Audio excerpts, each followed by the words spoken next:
తమ్ముడు బాల్కా సుమన్ గారు, మాజీ శాసనసభ్యులు తాండూరు గౌరవనీయులు పైలట్ రోహిత్ రెడ్డి గారు, గౌరవనీయులు రైట్. నమస్తే మిత్రులారా. సోదరుడు వికారాబాద్ మాజీ శాసనసభ్యులు ఈరోజు కల్వకుంట్ల చిన్నదొర డ్రామారావు మా కొడంగల్ నియోజకవర్గం పక్కన పరిగి నియోజకవర్గం ఉంటుంది. ఈ పరిగి నియోజకవర్గానికి వచ్చి ఏతల పోతరాజు పెద్ద పెద్ద గప్పాలు నరుకుతున్నాడు. 10 ఏళ్ళ అధికారంలో ఉండి ఈ ప్రాంతాన్ని సర్వనాశనం చేసినటువంటి దొంగలిల్లు ఆ రోజు రాజశేఖర రెడ్డి గారు మా ప్రాంతం మీదకి వెళ్ళి పాదయాత్రగా పోతూ ఈ చేవెళ్ళ ప్రాంతంలో అత్యంత విలువైనటువంటి సారవంతమైనటువంటి నల్లరేగడి భూములు ఉన్నాయి. కానీ ఒక్క సంవత్సరం వానలు లేకపోతే ఈ ప్రాంతంలో ఉన్నటువంటి రైతులు చాలా ఇబ్బందులకు గురవుతారు. ఈ ప్రాంతం నుంచి చాలామంది బొంబాయి పోతారు, హైదరాబాద్ పోయి రైతులు అక్కడ పోయి కూలీలుగా మారి పనులు చేసుకొని వాళ్ళు చాలా ఇబ్బందులు పడుతున్నారని చెప్పి ఆ రోజు రాజశేఖర రెడ్డి గారు ఈ ప్రాంతంకి నీళ్లు తీసుకురావాలనే ఉద్దేశంతో పాలమూరు అది ఏదైతే ప్రాణహిత చేవెళ్ళ ఎత్తిపోతల పథకానికి శంకుస్థాపన చేసి దాదాపు 10,000 కోట్లతోని పనులు మొదలు పెడితే ఈ దొంగల అధికారంలోకి వచ్చిన తర్వాత ఆ ప్రాజెక్టు మొత్తం కాలగర్భంలో కలిసి దాని పక్కన వాడేసి ఈ దొంగల ఫామ్ హౌస్లకు నీళ్లు తీసుకుపోవాలనే ఉద్దేశంతో దాని డిజైన్ మార్చి పేరు మార్చి ప్రాణహిత చేవెళ్ళ ప్రాజెక్ట్ని కాళేశ్వరం ప్రాజెక్టు కింద మార్చి దాన్ని కల్వకుంట్ల ఈశ్వరంగా మార్చి సిరిసిల్ల సిద్దిపేట గజ్వేల్కు నీళ్లు తీసుకుపోయినటువంటి ఈ దొంగలు మళ్ళీ ఈరోజు మా ప్రాంతానికి వచ్చి వీళ్ళు చేసినటువంటి మోసాలని కప్పిపుచ్చుకొని మళ్ళీ ఇదేదో ముసలి కన్నీరు కాల్చుకుంటా దొంగ దీక్షలు, దొంగ డ్రామాలు, దొంగ నాటకాలు వేయడానికి వచ్చిండు ఈ లొటపీస్ రామయ్య. మరి ఈ లొటపీస్ రామయ్య ఇక్కడ ఈరోజు ఎందుకు వచ్చిండా అంటే డాక్టర్ బిఆర్ అంబేద్కర్ గారి విగ్రహావిష్కరణకు వచ్చిండు. సరే మంచిదే, విగ్రహావిష్కరణకు వచ్చిండు. కానీ సరే అంబేద్కర్ గురించి దళితుల గురించి ఏదైనా 4 పనికొచ్చిన మాటలు మాట్లాడతాడేమని మేము అనుకున్నాం. ఈ 10 ఏళ్ళ అధికారంలో ఉండి నేను అధికారంలో ఉండి ప్రతి దళితునికి 3 ఎకరాల భూమి ఇస్తానని చెప్పినటువంటి దొంగలు వీళ్ళ అయ్యా. ప్రతి దళితునికి 10 లక్షల దళిత బంధు ఇస్తున్నటువంటి దొంగలు వీళ్ళు. దళితులకు రావాల్సినటువంటి ఎస్సీ ఎస్టీ సప్లాన్ నిధులని మొత్తం 10 సంవత్సరాలు ఇవ్వకుండా దళితులకు రావాల్సినటువంటి ప్రతి సంక్షేమ పథకాన్ని కట్ చేసినటువంటి దొంగలు వీళ్ళు. మళ్ళీ వీళ్ళు మా దగ్గరకు వచ్చి అంబేద్కర్ గురించి, అంబేద్కర్ రాజ్యాంగం గురించి వీళ్ళు మాట్లాడితే దయ్యాలు వేదాలు వల్లించినట్లున్నాయి మిత్రులారా. అంబేద్కర్ గురించి మాట్లాడే నైతిక హక్కు ఈ దొంగలకు లేదు. 10 సంవత్సరాలు తెలంగాణ రాష్ట్రంలో అంబేద్కర్ రాజ్యాంగం కాకుండా కల్వకుంట్ల రాజ్యాంగం నడిపినటువంటి దొంగలు వీళ్ళు. సరే రామ ఏమేం మాట్లాడతారు మనం ఒకసారి అరుచుకునే ప్రయత్నం చేస్తాం. చెప్పు రాము టిల్లు. ఆనంద్ గారు అదే మాదిరిగా ఎమ్మెల్సీ తమ్ముడు మొన్ననే రేవంత్ రెడ్డి సొంత జిల్లాలో లోకల్ బాడీ ఎమ్మెల్సీలో మరి అధికార పార్టీని ఓడు నవీన్ కుమార్ రెడ్డి గారు, అదే మాదిరిగా ఇంకా వేదిక పైన ఆశలైన మరి రజనీ సాయి చంద్ గారు మా ఆడబిడ్డ, దాంతో పాటు వేదిక పైన ఉన్న ఎవరెవరి పేర్లు చెప్పలేదో వాళ్ళందరూ దయచేసి మనుషులు ఎదుర్కొని బయట దిక్కకుంది. ముందున్న మండల పార్టీ అధ్యక్షులు దాకా బాగా మాట్లాడిన సుధాకర్ అన్న, ఇంకా మిగతా ప్రతి ఒక్కరికి పేరున వేదిక ముందున్న దాస్యా నాయక్ తాండా ఆడబిడ్డలు అద్భుతంగా స్వాగతం పలికినారు. మా ఆడబిడ్డలకు, మా అన్నదమ్ములకు, చౌడాపూర్ మండలం అదే విధంగా పరిగిలోని వివిధ ప్రాంతాల నుంచి తరలి వచ్చిన అన్నదమ్ములందరికీ పేరు పేరున హృదయపూర్వకంగా శిరస్సు వంచి మీకు నమస్కారం. పత్రికా మిత్రులకు ప్రత్యేక నమస్కారం. నిజంగా చాలా చాలా సంతోషంగా ఉంది. పరిగి అన్న ఏం చెప్పిండే మహేష్ అన్న, ఒక్కటే ప్రోగ్రామ్ ఏం లేదన్నాడు. దానికి పొద్దున మేము బయలుదేరిన కాడికెళ్ళి ఇప్పటిదాకా ఇంకొక 15 నిమిషాల టైం అయిపోతుంది అంటే ఇప్పుడు మైక్ ఇచ్చాడు. పొద్దున్న నుంచి ఇప్పటిదాకా మరి వేలాది మందిని కలుసుకున్నాం. ఎక్కడికక్కడ మధ్యలో వచ్చేటప్పుడు రైతు కూలీలను కలిసినాం, అట్లాగే మధ్యలో రైతులను కలిసినాం. చాలా మంది పరిగి నియోజకవర్గ ఆడబిడ్డలను అన్నదమ్ములను కలుసుకునే అదృష్టం కలిగింది. దానికి కారణం డాక్టర్ బాబాసాహెబ్ అంబేద్కర్ విగ్రహావిష్కరణ ఇక్కడ పెట్టుకున్నందుకే ఈ అదృష్టం కలిగింది. నిజంగా ఒక్క మాటలో చెప్పాలి అంటే డాక్టర్ బాబాసాహెబ్ నేర్పించిన ఒక గొప్ప సూత్రం బోధించు, సమీకరించు, పోరాడు. ఈ ఒక్క నిమిషం స్ఫూర్తిని బోధించు, సమీకరించు, పోరాడని బాబాసాహెబ్ అంబేద్కర్ గారు చెప్పింది వాస్తవం. మరి 10 ఏళ్ళ అధికారంలో ఉండి నీవు ఏ రోజన్నా బాబాసాహెబ్ అంబేద్కర్ రాజ్యాంగాన్ని నీవు ఫాలో అయినవా టిల్లు? మీ అప్పేం రాజ్యాంగం నడిపిండు తెలుసా? కల్వకుంట్ల రాజ్యాంగం, దొంగ రాజ్యాంగం నడిపిండు. దోసుకో, దాసుకో, సారా దందా చేయి.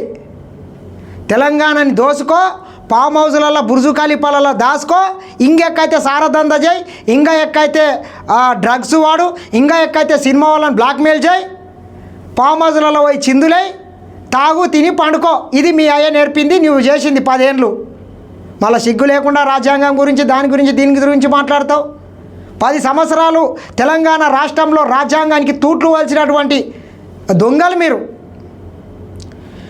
ఏమి లేని అడుక్కునే స్టేజ్ నుంచి బ్యూటీ పార్లర్ నడుపుకునే నీ సెల్లెమ్మ, చెప్పులు గతి లేని హరీష్ రావు, అమెరికాలో బాత్రూములు కడుక్కునే నీవు, పాస్పోర్ట్ బ్రోకర్ చేసే నీ అయ్యా ఈరోజు 100,000 కోట్ల ఆస్తులు వచ్చినాయి, అంతస్తులు వచ్చినాయి, సిరి సంపదలు వచ్చినాయి. నిజాం నవాబ్కు లేనటువంటి, సౌదీ రాజులకు లేనటువంటి విలాసవంతమైనటువంటి రిసార్ట్స్, ఫామ్ హౌస్లు, సొంత హెలికాప్టర్లు, సొంత బస్సులు, సొంత విమానం, ఇవన్నీ వచ్చినాయి దొంగలకు. మీరా రాజ్యాంగం గురించి, ఈ దేశం గురించి, తెలంగాణ సమాజం గురించి మాట్లాడేది మీరా? మీ అయ్యే చెప్తాడు, కన్నతల్లికి అన్నం పెట్టలేడోనంట, పినతల్లికి ఏదో బంగారు గాజులు కొనిస్తాడు అన్నాడంట. అట్లా 10 ఏళ్ళ అధికారంలో ఉండి ఈ ప్రాంతానికి ఏమి మళ్ళీ అని ఏం బీకనేటువంటి దొంగలు మీరు. ఆ ప్రాణహిత చేవెళ్ళ ప్రాజెక్ట్ని పక్కన పెట్టి, అది వద్దు మీకు పాలమూరు రంగారెడ్డి ఎత్తిపోతల పథకంతో నీళ్లు తెచ్చి మీ కాళ్ళు కడుగుతా అని చెప్పి ఇప్పటి వరకు ఈ ప్రాంతంలో ఒక ఇటుక పిల్ల, ఒక తట్టెడు మట్టి తీయనటువంటి దొంగలు మీరు. మళ్ళీ మీరు వచ్చి మా ప్రాంతంలో మాట్లాడతారు. సిగ్గు శరం ఉండాలి. నీ వచ్చినావు హైదరాబాద్ నుంచి కార్లు వచ్చినావు, ఆ రోడ్ ఎట్లుంది చూసినావా? నీ వచ్చినటువంటి రోడ్డు మీద ప్రతి నిత్యం కొన్ని 100 మంది యాక్సిడెంట్లు అయి ప్రాణాలు కోల్పోతున్నారు. ఆ రోడ్ని 10 ఏళ్ళు గాలికి వదిలేసినటువంటి సన్నాసేవాడు.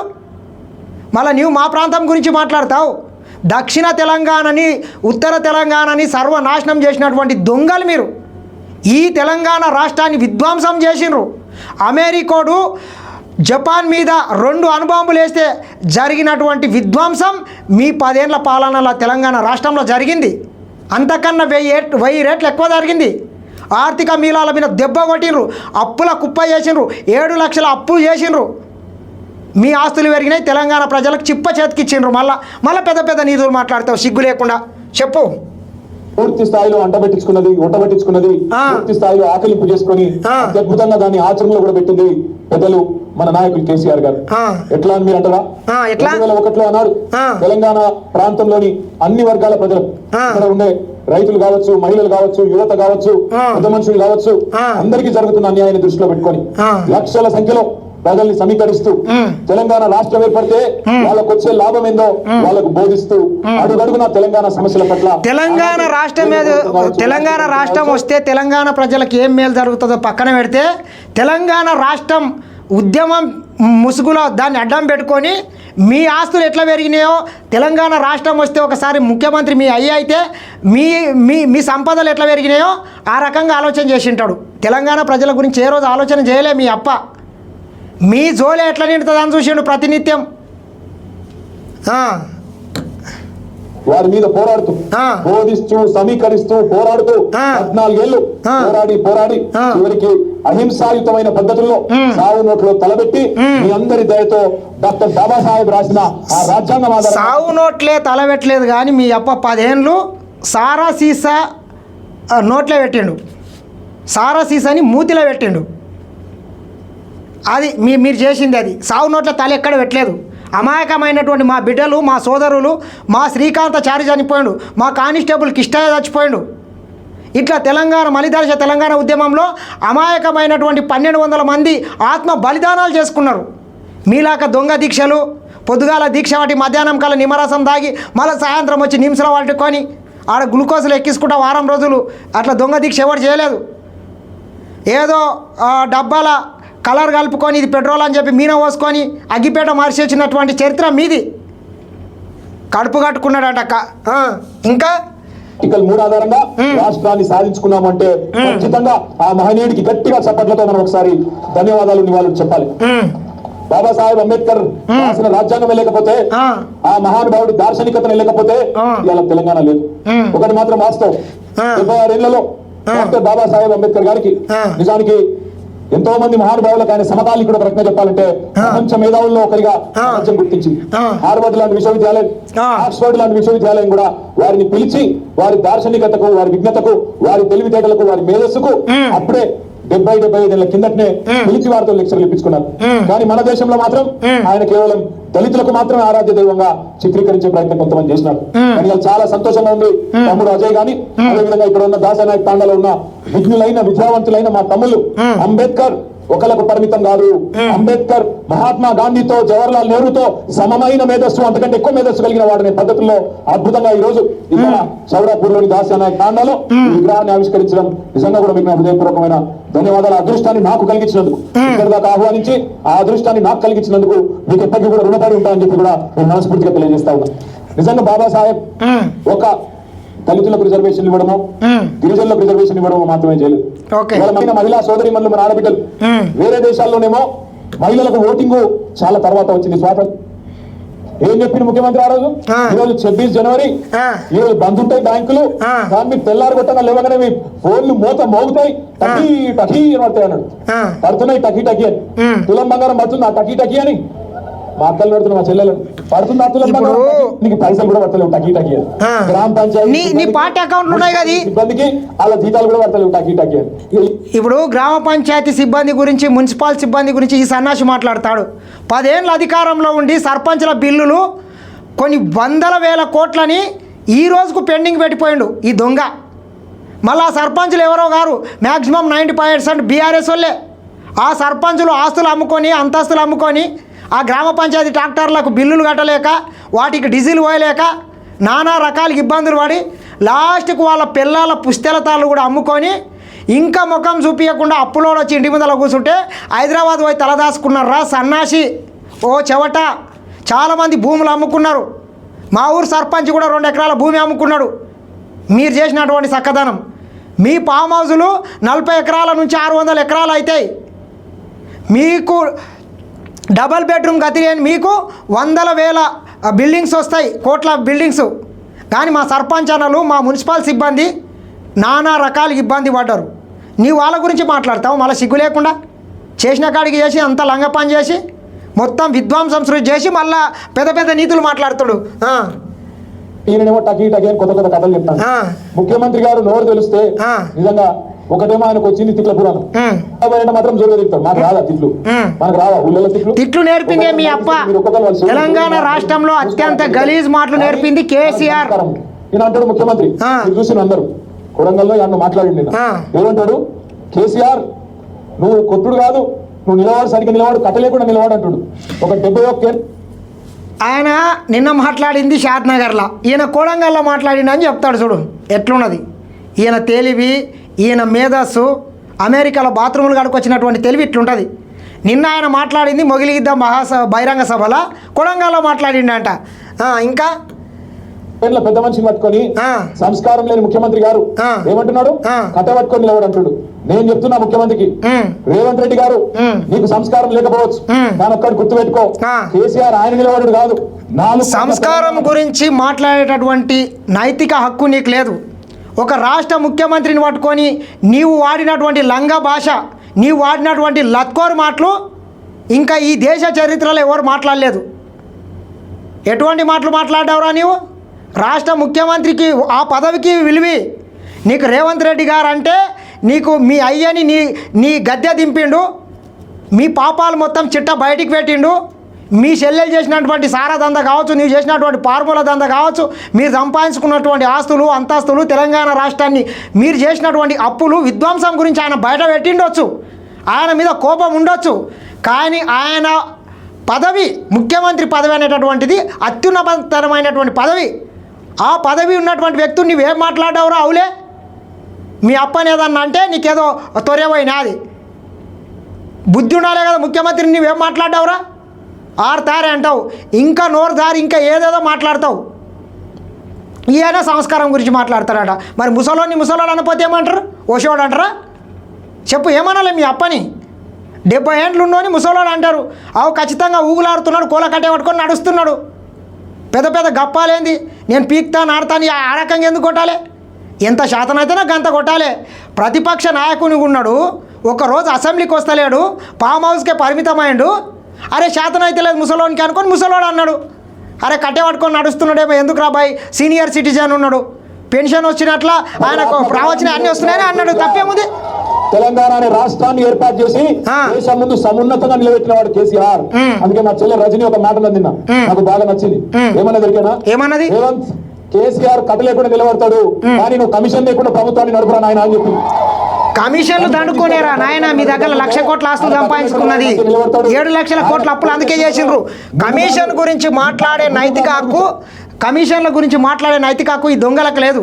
వీళ్ళు కాళేశ్వరంలో కమిషన్లు దండుకుంటే ఆ కాళేశ్వరం ప్రాజెక్టు మేడిగడ్డ కుక్కతోక దాకి కూలిపోయినట్లు కూలిపోయింది 3 ఏళ్లకే. కాంగ్రెస్ పార్టీ కట్టినటువంటి ప్రాజెక్టులు 100 ఏళ్ళు అయితే కూడా ఈ రోజుకు చెక్కు చదువుతలేవు. జూరాల, నాగార్జున సాగరు, మంజీరా, సింగూరు, ఎస్ఆర్ఎస్వి, శ్రీశైలము, కోయిల్ సాగరు, భీమా, నెట్టెంపాడు, కల్వకుర్తి, డిండి ఇట్లా చెప్పుకుంటూ పోతే వేల ప్రాజెక్టులు ఉన్నాయి. మరి ఒక్కటి కూల్తలేదు. నీవు కమిషన్ల గురించి మాట్లాడతావు దొంగ. కమిషన్ల కకృతి వాడి ఆ ఎల్ఎన్టీ కంపెనీని పరువు తీసిండ్రు. ఎల్ఎన్టీ గాడు ప్రపంచవ్యాప్తంగా అత్యంత పేరు ప్రతిష్టలు, అత్యంత నాణ్యమైనటువంటి కాంట్రాక్టర్. వాడిని కూడా మీ కమిషన్ల కోసం సర్వనాశనం చేసి, వాని పేరు బద్నాం చేసి, వాని బట్టలు ఇప్పి బర్బత్తలు నిలబెట్టిన దొంగలు మీరు. మళ్ళీ నీవు మాట్లాడతావు. చెప్తాడు కొడితే ఎట్లుంటుందో. నీ ఇప్పుడు గురువు నడుగు, రాహుల్ గాంధీ వాళ్ళ అమ్మ నడుగు చెప్తారు. ఎట్లా ఢిల్లీ మెడల్ వంచి తెలంగాణ తెచ్చిండో కేసీఆర్ కొడితే ఎట్లుంటుందో. ఢిల్లీ మెడల్ వంచి తెచ్చిండంట సన్నాసి. పార్లమెంట్ లో బిల్లు పాస్ అయిన రోజు తాగి పండుకున్నాడు. కేసీఆర్ ఏమో హిస్టరీ, కేసీఆర్ అంటే హిస్టరీ, రేవంత్ రెడ్డి అంటే లాటరీ. టికెట్ కొనకుండా లాటరీ గెలిచిపోయాడు. టికెట్ కొనకుండా లాటరీ అంట. ఈ దొంగ ఉద్యమ సమయంలో అమెరికాలో ఏదో ఉద్యోగం చేసుకుంటా 2009లో తెలంగాణ రాష్ట్రం వచ్చే ముందు ఆ మహాకూటమి పుణ్యమని కేకే మహేందర్ రెడ్డి గారు ఆ సీట్ని 60-70 ఓట్లతో ఈ దొంగ గెలిచిండు. లాటరీ కొట్టినోడవు మీ అయ్యని అడ్డం పెట్టుకొని దొడ్డిదారిని వచ్చినవి నీవు. అంచెలంచెలుగా ఒక మధ్యతరగతి రైతు కుటుంబంలో పుట్టి ఒక జెడ్పీటీసీగా, ఒక ఎమ్మెల్సీగా, ఒక ఎమ్మెల్యేగా, ఎంపీగా, టీపీసీసీ ప్రెసిడెంట్గా, రాష్ట్ర ముఖ్యమంత్రిగా స్వయం కృషితో ఎదిగినటువంటి వ్యక్తి రేవంత్ రెడ్డి రా సన్నాసి, యూజ్లెస్ ఫెలో. నీవు అయ్యసాటు బిడ్డావు. మీ అయ్య లేకుంటే నిన్ను ఎవడన్నా దేక్తాడు? ఎట్లొచ్చినావు నువ్వు? ఏం అసలు నీ కాంట్రిబ్యూషన్ ఏంది తెలంగాణ రాష్ట్రంలో? అసలు ఉద్యమంలో నీవు ఉన్నావా? 10 ఏళ్ళు మీ అయ్యని అడ్డం పెట్టుకొని జల్సాలు వేసుకుంటా, సీల్మలతో సింధులు వేసుకుంటా పార్టీ పదవి అనుభవించి ఈరోజు రేవంత్ రెడ్డి గురించి, ముఖ్యమంత్రి గురించి మాట్లాడతావు. స్వయం శక్తితోని ఒక గవర్నమెంట్ స్కూళ్ళలో చదువుకుంటా ముఖ్యమంత్రి స్థాయికి వెళ్ళిండు బిడ్డ. నీలాక ఎన్నో ఆంధ్రాలో పోయి ప్రైవేట్ స్కూళ్ళల్లో, పూణేలో పోయి ప్రైవేట్ స్కూళ్ళల్లో, అమెరికాలో పోయి ప్రైవేట్ ఉద్యోగం అయితే రేవంత్ రెడ్డి గారు చేయలేదు. గుర్తుపెట్టుకో. లాటరీ మంత్రివి నీవు. సోనియా గాంధీ తెలంగాణ రాష్ట్రం ఇవ్వకుంటే అడక తింటుండ్రి. నువ్వు అమెరికా నుంచి కూడా రాకుంటివి. రేవంత్ రెడ్డి తప్పిదారి అడ్డివారి గుడిదెబ్బలు ముఖ్యమంత్రి అయితే అవుతలేడు మనిషి. అయ్యా నీకంటే ముందు చాలా మంది పనిచేసారు ఆయన ముఖ్యమంత్రులు, మంత్రులు చేసిండ్రు కానీ నీళ్ళకెవడు ప్రవర్తించలే. కేసీఆర్ పేరును నువ్వు కాదు కదా. తెలంగాణ రాష్ట్రంలో నీతో పాటు 17 మంది మంత్రులు పనిచేసిండ్రు. ఒక్క మంత్రిని ఒక రోజున బయటికి రానిచ్చినావు. మొత్తం నీ అయ్యా ఫామ్ హౌస్లో నువ్వు బయట ఆంబోతులాక అందరి పదవులు నీవే అనుభవించినావు. మంత్రుల్ని మొత్తం డమ్మీలు చేసినావు, ఎమ్మెల్యేలను డమ్మీలు చేసినావు. వాళ్ళని పేరుకు మాత్రమే ఇట్లా పెట్టి వాళ్ళకు ఒక కారు ఇచ్చి, వాళ్ళకి 2 గన్మెన్లను ఇచ్చి మీకు ఇదే ఎక్కువ అన్నట్లు వాళ్ళు ఏ రోజు చక్కగా పనిచేయలేదు. నువ్వు దిగొచ్చినా ఎవరు మర్పించలేరు. తెలంగాణ ఉన్నంత కాలం, తెలంగాణ రాష్ట్రం ఉన్నంత కాలం తెలంగాణ ఎవరు తెచ్చిండ్రు అంటే ఎవరంటారు? టకీ టకీ అంటున్నా ఎక్కడన్నా టకీలు టికీలు. అందుకే అంటున్నా కొడగలుగుతారు. అన్ని లత్కోరు మాటలు. నువ్వు తమ్ముడు 100 రోజుల చెర్లకు సెక్యూరిటీ లేకుండా రారాబాయి మేము కూడా చూస్తాం. ఇప్పుడే సంస్కారం గురించి మాట్లాడిండు. రారాబాయి అంటున్నాడు. వీని బల్పు చూడు, వీని ముడ్డి బల్పు, వీని బుద్ధ బల్పు చూడు. ఒక ముఖ్యమంత్రిని పట్టుకొని రారాబాయి అంటున్నాడు. నువ్వు రారా చూస్తాం, నువ్వు లాశాలకు నీవు రారా, నువ్వు మోపిలానివి అయితే. నీవు నీ దొంగల్ని పంపించి ప్రశాంతంగా ఉన్నటువంటి మా రైతన్నల మీద, మా రైతన్నలతోని అధికారుల మీద దాడులు చేపించి వాళ్ళు ఒక పక్క భూములు పోయి ఒక పక్క జైళ్ళ పాలు చేసినటువంటి దొంగలరా మీరు. మల్లన్న సాగర్లో ఊర్లు ముంచిండ్రు. మీ ఫామ్ హౌజులు మునగలే, మీ ఆస్తులు మునగలే, మీ అంతస్తులు మునగలే. పక్కకెళ్ళి నువ్వు వస్తావా రావో నాకు తెలియదు కానీ నేను మాత్రం పక్కా కొడంగల్కి వస్తా తొందరలో రా సుతం దా ఏం బిక్తావు నీకు వచ్చి నీ వీకింది ఏంది పెట్టుకొని 2018 ముందస్తు ఎన్నికలకు ముందు మిత్రులారా వీడే ఈ దొంగ వచ్చిండు కొడంగల్ చౌరస్తాలో నిలబడి పట్నం నరేందర్ రెడ్డిని కొడంగల్లో గెలిపించి కార్ల పట్నం పంపించండి నేను దత్తత తీసుకుంటా సిరిసిల్ల సిద్దిపేట గజ్వేల్ని మించి కొడంగల్ డెవలప్ చేస్తా అని చెప్తే వాడేమో కొడంగల్ నుంచి రోజు పట్నం మూటలు మూసుకపోయిండు కానీ కొడంగల్లో ఒక్కనికి ఒక డబుల్ బెడ్రూమ్ కట్టేయాలి పాలమూరు రంగారెడ్డి ఎత్తిపోతల నీళ్లు తీసుకురాలి కొడంగల్కు సిమెంట్ ఫ్యాక్టరీలు తీసుకురాలి కొడంగల్లో ఒక్కనికి ఉద్యోగం ఇవ్వాలి ఒక పరిశ్రమ తీసుకురాలి ఇక్కడ ఉస్కా దందా రియల్ ఎస్టేట్ దందాలు అన్ని లంగ వ్యవహారాలు చేసి కొడంగల్ని సర్వనాశనం చేసిన దొంగలీళ్ళు మళ్ళీ కొడంగల్ చౌరస్తాలో వస్తే చెప్పులు మోస్తావా కొడంగల్ చౌరస్తాలో వచ్చి చెప్పుల దుకాణం పెట్టుకుంటావా ఏం పీకుతావు నువ్వు కొడంగల్ నువ్వు పీకింది ఏంది నువ్వు మళ్ళేసింది ఏంది ముఖ్యమంత్రి రేవంత్ రెడ్డి గారు అధికారంలోకి వచ్చిన మరుక్షణమే మీ అయ్య రద్దు చేసినటువంటి నారాయణపేట కొడంగల్ లిఫ్ట్ ఇరిగేషన్ ప్రాజెక్టుని మళ్ళా దాన్ని ముందుకు తీసుకొని వచ్చి 1000 కోట్ల రూపాయలు కేటాయించండు కొడంగల్కు సిమెంట్ ఫ్యాక్టరీ వస్తుంది కృష్ణా వికారాబాద్ రైల్వే శాంక్షన్ అయింది కొడంగల్కు త్వరలోనే నీళ్ళు వస్తున్నాయి ఇండస్ట్రీలు వస్తున్నాయి కొడంగల్లో చూడు ప్రతి గ్రామానికి రోడ్లు అవుతున్నాయి పాలిటెక్నిక్ కాలేజ్ వచ్చింది ఇంజనీరింగ్ కాలేజ్ వచ్చింది మెడికల్ కాలేజ్ వచ్చింది నీ వీకినేంద్ర కొడంగల్లో అవులే కొడంగల్లో మళ్ళీ ఉద్ధరిస్తా అని చెప్పి కొడంగల్ బిడ్డలు చెప్పు తీసుకొని కొడతారు బిడ్డ నీవురా నీ కొడంగల్లో వచ్చి మొగని అయితే రా ఎందుకో వస్తున్నావు లాచర్లలో వచ్చి అడ్డం అనుకుంటా నిలువ అనుకుంటా పీక్తా పొడుస్తా నాడుతున్నావు ఎందుకు రాలేదురా పోలీసు వాళ్ళు సంవత్సరంలో ఏం చేసిండ్రు అయ్యా అంటే నేను లగచర్ల గిరిజనుల కోసం మేడాల్లో మీటింగ్ పెడతా అంటే ఆడ పర్మిషన్ ఇయ్యాడు మళ్ళీ కోర్టుకోవాలి రైతుల కోసం ధర్నా చేసుకుంటాం నల్లగొండలు అంటే దానికి పర్మిషన్ ఇయ్యాడు మళ్ళీ కోర్టుకోవాలి ఆఖరికి దాసేనాయక్ తాండకు వచ్చి అంబేద్కర్ విగ్రహం ఆవిష్కరణ చేసుకుంటాం దీనికి అంబేద్కర్ విగ్రహం గురించి వచ్చి మొత్తం రాజకీయాలు మాట్లాడుతున్నాడు నీవు ఈ లంగ పని అడిగి అయ్యా డిఎస్పీ గారు నీకు ఏదైనా బాధ అంటే వాళ్ళకి అనుమానం అంట పోలీసులు అనుమానం ఉంటుంది నువ్వు చేసినటువంటి లంగ పనులు అట్లా ఉంటాయి ఇప్పుడు నీకు తిట్టమని అంటలేదు మేము వచ్చి మా తమ్ముడు సురేష్ ఎక్కడ ఉన్నాడు మా తమ్ముడు అమాయకమైనటువంటి సురేష్ గారిని